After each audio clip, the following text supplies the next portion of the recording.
time na lumayas. Kay si Mister, tapos na siya. Ano yan?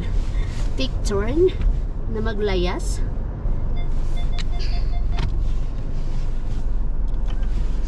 Si Mister na magsarado. Bye-bye. Galing siya ng yung tinatawag na tinatawag na yearly check-up ng yearly maintenance ng car. Hindi check-up naman talaga kasi tinitignan nila kung yung car mo ano pa ba, okay pa ba yan, good pa ba yan, wala pa bang kailangang palitan, wala bang mga sira yan, good to go pa ba yan. Kaya dito bibihira lang yung mga tawag dito, bibihira lang yung mga may tinatawag na aksidente sa car. It's because merong yearly check-up. Luckily, ngayong taon na to ay wala namang masyadong kailangang ayusin sa sasakyan na malala ba. Hindi katulad dati na ganito, ganyan. Ay nako, sa sasakyan pa lang, grabe ang gastos na. Pag may nakita na, ito, kailangan ng palitan. Oy, ito, kailangan ng hindi na to maganda. Last year, yun, grabe. Pagpasok pa lang ng taon, grabe na yung kailangang palitan sa sasakyan. At bumawi naman this year kasi wala naman daw masyadong kailangang palitan or ayusin. Maliliit na bagay lang na kailangang ayusin. So hindi kailangan ng malaking bayaran ba. Kaya isa sasakyan pa lang, besh. Kakamot na talaga yung ulo mo. Dadami talaga yung uban mo sa sasakyan pa lang dito. Ganito ka magkaroon ng sasakyan dito sa Finland, mahal. Pero kasi dito sa amin, kasi nandito kami sa probinsya, which is hindi lahat ng transportation nandito, so kailangan talaga ng sasakyan. Pero pag nasa capital city ka or sa mga big cities ay na super accessible lahat, hindi mo kailangan ng sasakyan. For example, sa Helsinki, hindi mo naman kailangan ng sasakyan doon kasi nandun na lahat ng mga transportations, metro, train, tram, buses, nandun na lahat. Parang may tunog ako naririnig. Pero anyway, yun nga, ako naman ang lalayas, kami naman ni Lumi ang lalayas. So, ganito yung weather natin, gloomy today. Wala na talaga yung snow, nagmelt na, hindi na babalik si winter yata ay si snow. Saan kaya si Marjorie? Parang gusto ko tulong surpresahin si Marjorie. Kaya mali man kami ng ni Lumi na drive. Meron man sana kaming pupuntahan pero hindi banda dito. Tingnan natin si Marjorie doon kung nandoon. Katukin natin siya. Yung kababayan ba natin, nakakatuwa lang kasi magwo-work na siya. Siya yung hindi man magbabagong buhay pero magsisimula siya ng panibagong buhay dito sa Finland. Atin lang to namin, tapos liliko kami to the left. Bahay na yan ni Marjorie. Pero hindi ba kami pupunta doon? Eh, lalong-lalo na hindi naman ako nag-message sa kanya. Liko lang kami dito. Kaya mali man yung napuntahan namin ni Lumi. Akala ko inaantok ang Lumi. Ay, inaantok talaga si Lumi. Pero anyway, aray. Naano ako? Nakuryente ako Kakaloka. Ay sus, ang sikip, besh. Paano ko man tumukuha si Lumi dito? Yan, ang galing mo talaga mag-park, besh. Agoy. Paano ko man tukunin si Lumi? Daan muna kasi kami ng Asian store. May bibilhin lang kasi ako dito. Ang tagal ko nang gustong maglumpia ulit. Kaya maganda yung lagi kang may naka-freezer na lumpia Shanghai para anytime na mag-crave ka. Anuhin mo na lang, i-defrost tas luto. Hi, baby girl! Nag-start ka na bala? Hindi, ano lang yan. Yung train? May tambel na. Pupunta nga sana kami sa inyo Kasi namali ako ng ng daan. Daan? Ay, Oo. hindi niyo makita. Hello! Nandito ka na pala. Kailan ka magbabanta? Friday. Sa Friday pa? Friday pa. May work na siya. Congratulations! Banta-banta si tita. Ikaw na nag-cashier? Nagka-cashier na. Nagtutulong ako dito sa cashier. Kasi para pagdating ko So libre mo na kami? Ililibre. Yung pala hindi isa. May hindi pala kulang pa sahod. Puro pa sahod. Kaya nga Aray, nako. Hey, baby! Na, tita! Tata! Uy, tata! Tata! Tata Marge! Tata! Ito yung bibilhin ko. Indian mackerel. Yan. Tapos, here. Anak kami, anak. Lumpia wrapper. Come here, Lumi. Come here. Someone, No, no? I have to make everything transfer. We need. I'll put this one back. No worries. Okay. You Okay. but there's a bigger size, I have to get this now. You need This, more. no. like a green one. Yeah, there. Okay. Maybe it's different, but Yeah, okay. No, it's much more better because I have to.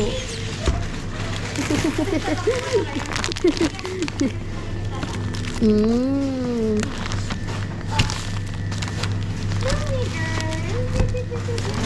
Thank you, Tata. Mag-ano ako, mag-spring roll. Ay, bongga. Ay, may dim sum pala dito, no? Oo. Pang dim sum. Oo, Ang sarap meron sana din. mag-siomay. Mag-siomay, no? Oo. Pero, kaya lang, palpak man ako sa siomay. Bakit? Kailangan pa ano rin. Iba man kasi yung ano Kasi ba? pag iba na dito, Mm-mm. kaysa sa atin. Yes, truth. Sa atin kasi mabilis lang. Punta ka na palengke, punta ka supermarket, mabilis na. True. Siya. Ito lang. Kay baka matikitan kami doon eh. Ay, oo nga. Minsan kasi nagtitikit doon eh. Pahali ka O, ibaba mo na yan. Ipapansya na kita. Ibaba. Ipapansya na kita. Gusto mo? Wala ay. Naano lang yan siya. May pagkaday. Wala. Bili na. Di ba may bayad? Parang dati wala. Oo. No? Kasi nasa-short na sa ano. Mag-drive-thru tayo. Kay kanina pa kami nag-ikot-ikot ni Lumi. At ang aking pasahero, passenger princess ay tulog.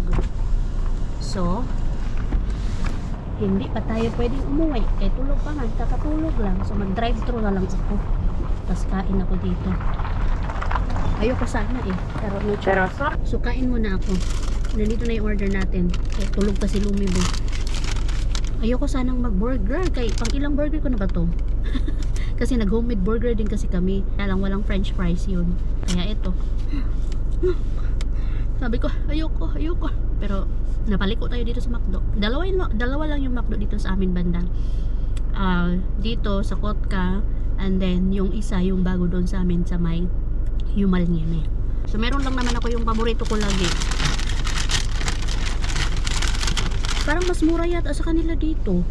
Parang mahal doon sa kabila McCrispy lagi kasi yung in-order ko. Yung may chicken ba? Ito. Ayan, ito lang kasi lagi yung in-order ko, McCrispy. Kasi ito kasi yung favorite ko eh. Ayan.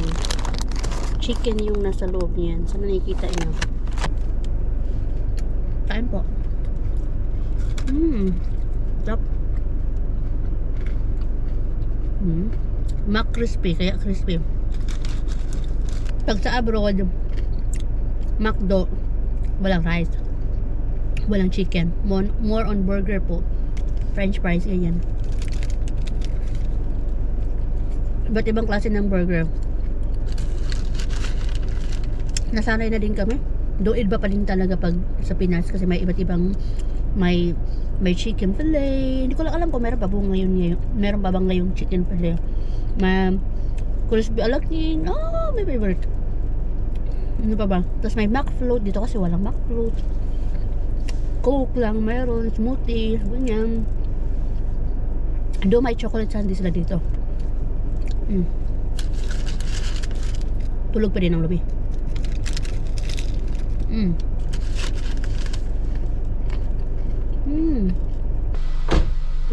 Tulog pa ang Lumibo natin.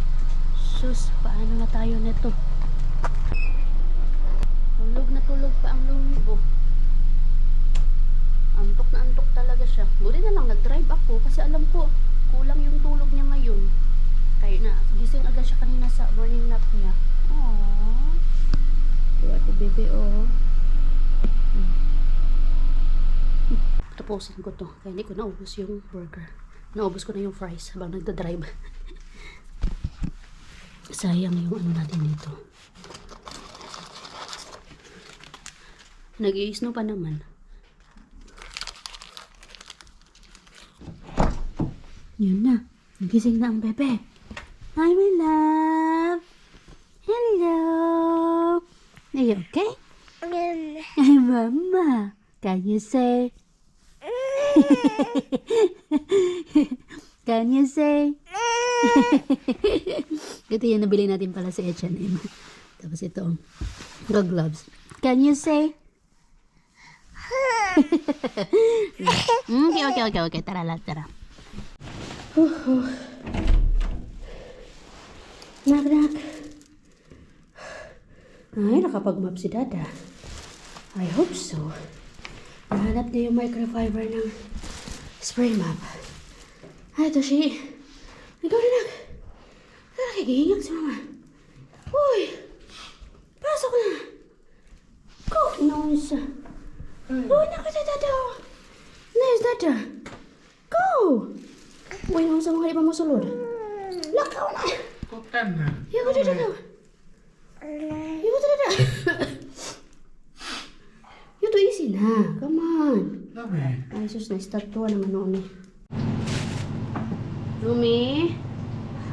Dito muna tayo sa may counter kay si Dada nag-ano. Madilim ba? Hindi naman. Sana hindi madilim. Dilim? Hindi. Dilim? Hindi. Nag-ano siya, nagluluto si Mr. doon. Kaya dito muna tayo. Nakabili pala tayo doon ng milk bread, pangkuslo sa kape, spring rolls, kaya maglumpia tayo. Yan lang talaga yung sadya ko sana, pero napadami yung sadya natin. Kamote, kamote Q, isang sayote. Isa-isa lang yung binibili ko or konti lang kasi malapit lang. Ako yung pinakamalapit dyan sa Asian store. Isang ampalaya. O ba, mga ampalaya dyan. Huwag na kayo maging ampalaya ha. 2025. Sorry. Mahal din yung nabili natin doon ah. Ay, naka 20 din pala tayo doon. Mahal na talaga. Kasi meron tayong mackerel fish. Indian mackerel. And ngayon, nag-defrost ako ng atay ng baboy. So, yung gagawin ko ay papansitin ko siya at the same time, yung kalahati nun ay adobuhin natin. First time ko mag-adobo ng atay. Ang sarap sana isugba ng atay. Ganun, nakakamiss yung sa Pinas kapag nag-iihaw ng baboy, di ba? May atay. So, automatic agad yan na sinusugba ba? Ay, ang sarap pag sugba na yung ginamit na apoy ay yung ng niyog ba? Yung bagul man yun sa amin, sa Bisaya, bagul. Yun yung masarap na mag-grill ka magsugba ka ng tay. So, dito na lang ako mag-iwa-iwa kay occupied ni Josawa ang ating kitchen. Ito yung mahirap kapag dalawa kami sa kitchen. Hindi kayo magkasya. Maganda sana yung open lang ba na pag ganun yung kitchen, wala na yung may ano-ano. Yung pag ganun, para kahit sino pwede sa kitchen. Love you, give me that Maxa. The Maxa din. At least, hindi ko kailangan magluto ng ganyang babaunin bukas sa work. Kaya siya na yung nagluto ng finished food na sausage soup. Ito na lang yung asikasuhin ko. Okay. May siya pala na soup. Oo. Parang hindi maganda i-freezer yung Lah, ang baho. Ganito lang talaga yung amoy nito. Tingnan nyo po. Mayroon siyang kasi, yung may kulay. Hindi ko alam kung nakikita nyo. Wait lang. Normal lang ba to? Ayan Yan. Sa freezer kasi to eh. Kailan ko ba to binili? Na January 1 pa. Parang ayoko pa naman ng pini-freezer. Ito okay lang kaya yan? Pag itapon ko naman to, sayang. Ayan yung ganyan-ganyan. Meron na siyang kulay, besh. Okay lang kaya to? Ayan may kulay siya. Normal lang ba to mga friendship? Ayan ano ba to? Wala. Okay lang kaya to pini-freezer? Comment down below nga kayo mga friendship. Pero okay naman yung sa gitna. Yung sa top lang. Ito tapos may kulay-kulay na talaga siya.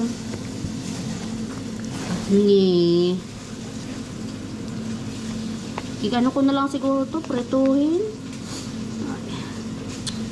Ano ba yan? Oy!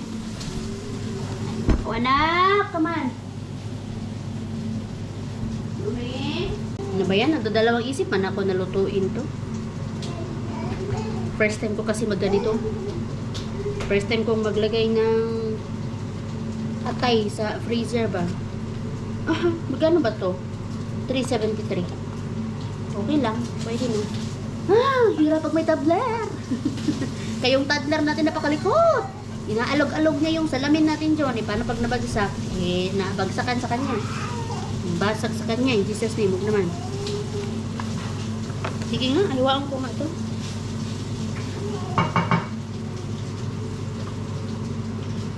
Pero okay naman. Amoy atay. Atay naman ito. What are you doing there na? Pinagkasya mo yung sarili mo dyan? Oo. Oh. Paano ka aalis dyan? Ang hilig-hilig mo kasi ikasya yung sarili mo dyan. Oh. Brum brum! Ang gusto niya talaga. O, tignan nyo naman po. Hirap na yan siya dyan eh. Kaya medyo malaki na siya dyan. Sige. Brum brum brrrr. Brum brum brum brum brum brrrr. Tara nga anak. Maya ko na kasi kasabihin yung ano natin. Brrrr. Oh. Oh. Brrrr. Bipi. Brrrr. Napiko na yung ilya na. Brrrr. Brrrr.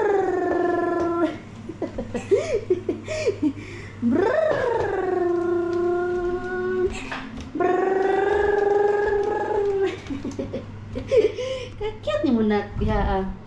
Sige. Oh, wow. Sige, alam mo ba? Alam mo niya pala umalas. Upo yan. Kailan pala? Tiki. Ako na ang pumalit kay Mister dito sa kusina. Yung atay ng baboy ba, yung kalahati nung tinapon ko. Kasi parang naano ako dun sa kulay, pero yung kalahati, eto, naluto ko na, nilagyan ko lang ng toyo. Isa ko muna, tapos ihalo ko siya sa pansit. Ako na yung pamalit sa kanya dito kay nandoon siya sasampay ng laundry. Mag-empty tayo ng inugasan natin. Sa kanya to eh. Dahil nandito na rin lang naman ako sa kusina, ako na lang. Ganito kami dito.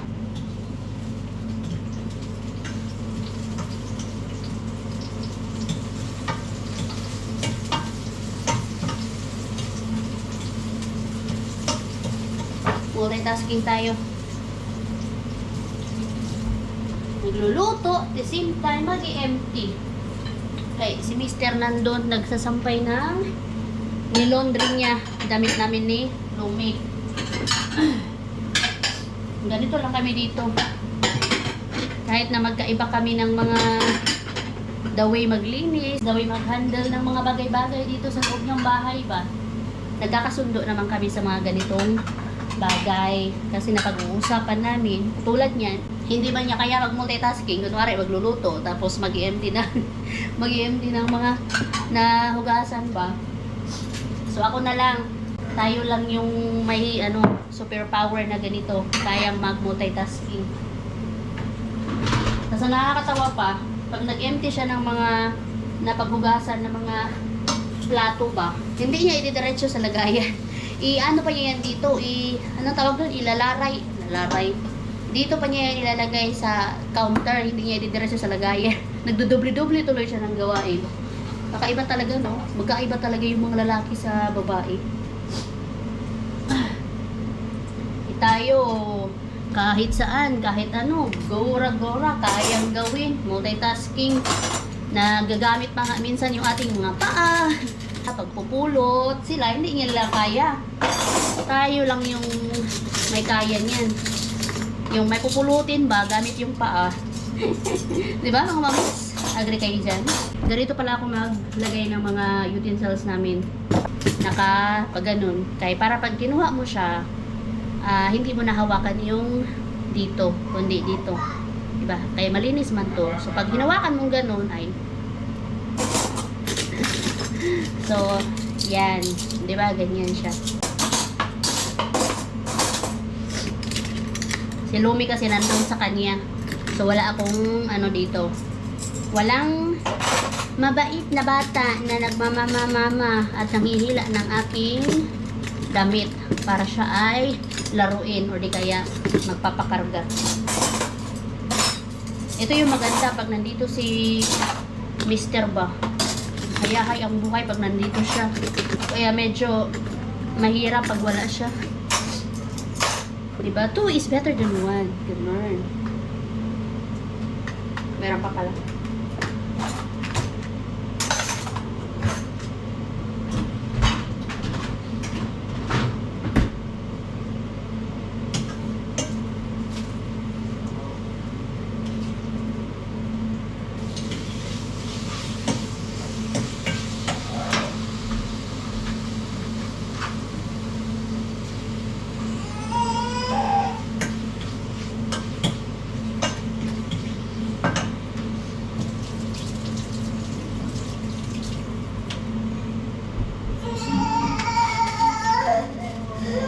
Yes, my love. Soon you're gonna eat na. Eat na. Yes.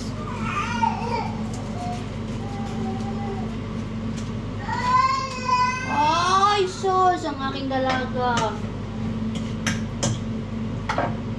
Okay na kaya to?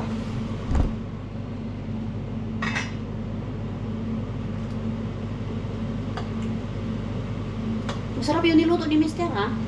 Yung sausage soup. Char. At least, hindi na ako magluto ng babaonin niya bukas. Yums, yums.